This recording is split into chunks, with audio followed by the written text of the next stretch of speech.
कहने लगे ना खप जाओ प्यारे, ना खप जाओ प्यारे, जरा तुम सुदामा, ना खप जाओ प्यारे, जरा तुम सुदामा, खुशी का समा तेरे बगैर है, खुशी कभी ऐसे कह दो कभी घर पालो, कभी ऐसे कह दो इधर तुम सुदामा मेरी बगैर है, इधर तुम सुदामा मेरी बगैर है, इधर तुम सुदामा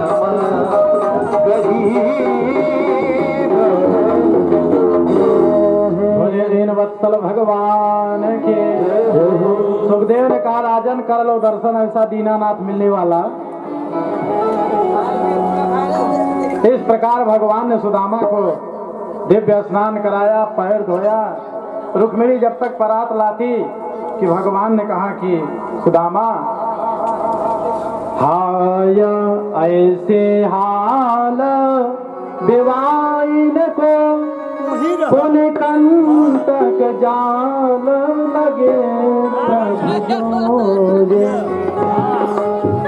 हाय महादुख पाय सखा तुम, आए इतए न कितए दिन खोय, देखी सुदामा की दीन दशा,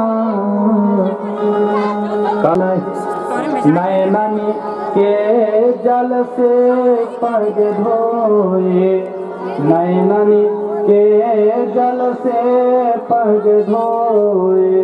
बोले दीनानाथ भगवान की। भगवान ने चरणों से अपने अश्रु से ही सुदामा जी का पैर प्रक्षालन कर दिया।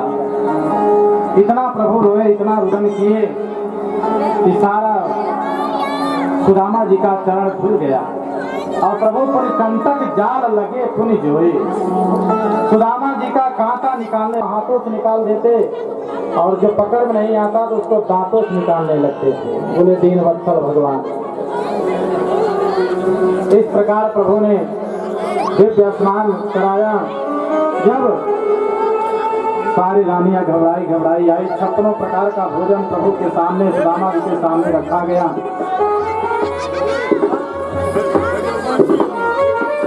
सुदामा जी ने जब भोजन को देखा तो रुदन करने लगे, रोने लगे। भगवान ने कहा कि सुदामा भोग लगाओ, तो सुदामा जी के नेत्रों से और आंसू निकलने लगे। सुदामा जी ने सोचा कि हाँ तो मैं 56 प्रकार का भोग लगाने जा रहा हूँ। भगवान ने कहा रे सुदामा, तुम मेरा मित्र हो, मेरे मित्र हो, लेकिन अभी तुम्हें मेरे स्वभाव के बारे में पता नहीं, क्योंकि मेरा तो स्वभाव है कि पत्रम पुष्पम फलम तोयम यो मे भक्त्या प्रयच्छते तदहं भक्त्या परितस्नामि। क्या करे सुदामा, अगर जिसके पास कुछ नहीं है तो एक पत्र ही ला करके मुझे अर्पण कर। मैं तो पत्ता को भी ग्रहण कर लेता हूँ, पुष्प ग्रहण कर लेता हूँ। तो भगवान ने रानियों को भी उस प्रसाद को दे दिया। सारे रुक्मिणी ने ले जाकर के उस प्रसाद को सारे रानियों में वितरित कर दिया, बांट दिया। इधर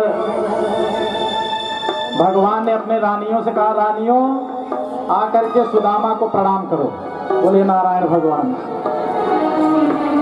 अब सारी रानी आकर के सुदामा जी के चरणों में प्रणाम करना शुरू किया। तो सर्वप्रथम रुक्मिणी महारानी आई। रुक्मिणी जी को सुदामा जी ने 3 आशीर्वाद दिया, पतिव्रता भव, पति प्रिया भव, सौभाग्यवती भव। सत्यभामा गए, फिर 3 आशीर्वाद दिया। फिर जाम्बवती गए, उनको भी 3 आशीर्वाद। सुदामा जी ने सोचा इतना स्त्रियों का भीड़ लगा हो न हो, बगल वाली स्त्रियां होंगी, आई हैं दर्शन करने के लिए हमारा। 8-10 स्त्रियां होंगी और क्या। 8-10 स्त्रियों रानियों को खूब आशीर्वाद दिया, पति प्रिया भव, सौभाग्यवती भव, पुत्रवती भव।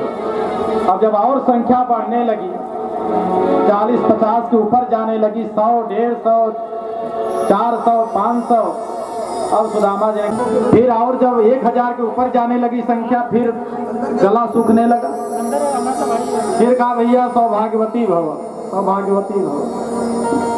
भगवान ने कहा सुदामा अभी तो खूब बढ़िया लग रहा है कि रात में हमारी और रानियों की झगड़ा बड़ा जबरदस्त होगा। कितने रानियों को तुमने 3-3 आशीर्वाद दिया, किसी को 2 आशीर्वाद दिया, अब 1 आशीर्वाद कर दिए मुझे। अब सुदामा ने कहा भैया चाहे झगड़ा हो चाहे कुछ भी हो, मेरा तो मुख सूखा जा रहा है, गला सूखा जा रहा है।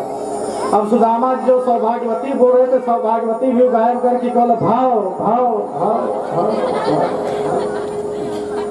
भगवान ने कहा भैया ये भाव भाव कहाँ से आशीर्वाद निकल गया? तब करत रहा तो जाए दो क्या जो तब सुदामा ने कहा देखो पति जो काम करता है उसमें स्त्रियों को भी मिल जाता है। जल्दी आए, अगर पति पूजन करे तो स्त्रियां भी उसकी अर्धांगिनी है, इसलिए आधा उनमें चला जाता है। तो कहा इसलिए तुम ही आकर के प्रणाम कर लो और सारे रानियों को आशीर्वाद मिल जाएगा। तो आज द्वारिकाधीश ऐसे त्यागी सत्यनिष्ठ ब्रह्मनिष्ठ ब्राह्मण के चरणों में आज द्वारिकाधीश साक्षात त्रिलोकीनाथ ने प्रणाम किया है। नमो ब्रह्मण्य देवाय गो ब्राह्मण हिताय च जगद्धिताय कृष्णाय गोविंदाय नमो।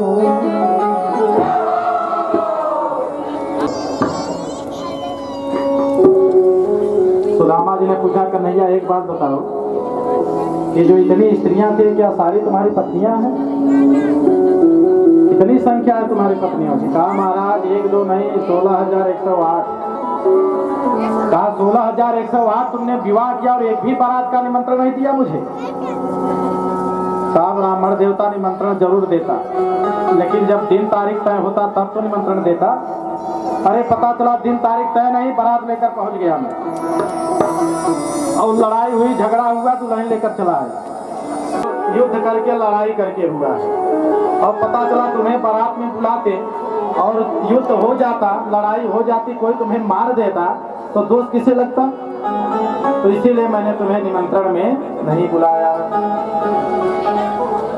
2 दिन हो गया सुदामा जी द्वारिकापुरी में रहे। तीसरे दिन कन्हैया से हाथ जोड़कर कहा कन्हैया अब मुझे विदा करो, क्योंकि तुम्हारी भाभी वहाँ अकेली होगी 4 बच्चों को लेकर के, अब मुझे जाना चाहिए। सुदाधीश ने पूछा सुदामा तुम तो गुरुकुल में जब थे बड़ी ज्ञान और वैराग्य की बात करते थे, विवाह भी कर लिए? कहा हाँ। कहा तो भाभी तेरी जैसी है कि नहीं, तुझे पसंद है ना? कहा हाँ भैया बिल्कुल पसंद है, मैं जैसा पत्नी चाहता था उसी प्रकार पत्नी मुझे मिली, जैसे उसकी सुशीला नाम है। तो भगवान ने कहा कि जब भाभी इतनी सुशीला है तो हमारे लिए भी कुछ संदेश जरूर भेजी होंगी। कहा हाँ तुम्हारी भाभी ने एक संदेश जरूर भेजा है। कहा क्या? तो सुदामा जी उस संदेश को सुनाने लगे। कहा कन्हैया 1 माह 2 पाठ में 2 एकादशी हो, लेकिन प्रभु मेरे घर गोपाल जी नित्य एकादशी। सुशीला ने संदेश भेजा प्रभु मैंने तो यही सुना है कि महीने में 2 पखवाड़ा होता है, उसमें 2 एकादशी हो, लेकिन प्रभु आपकी ऐसी कृपा है कि हमारे यहाँ तो निरंतर एकादशी चल रही है, पारण करने का नाम ही नहीं आ रहा है। तब भगवान ने कहा सुदामा जा करके भाभी से कह दो होना था सो हो गया, अब नहीं ऐसी हो। अब भाभी तेरे भवन में नित्य द्वादशी दिन पारण करो, प्रतिदिन पारण करो अन्न का। बोलबा के बिहारी लाल की।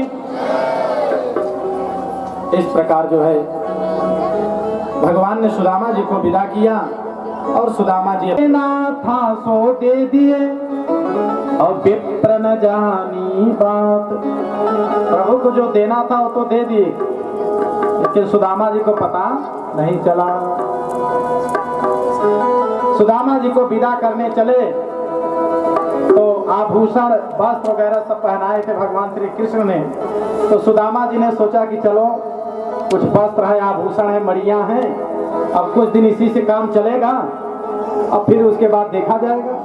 भगवान ने सोचा कि सुदामा जी के मन में थोड़ा सा कुभाव आ गया है। अब भगवान ने सारे कीमती वस्त्र माला जो पहना थे सब उतरवा लिए। सुदामा जी ने कहा कि अरे कन्हैया, तू छोटा था तो मेरी अपने सामग्री में से मुझे दे देता था खाने के लिए, और आज तू राजा हो गया तो तुझे संतोष नहीं जो मुझे पहना है तो भी उतरवा ली।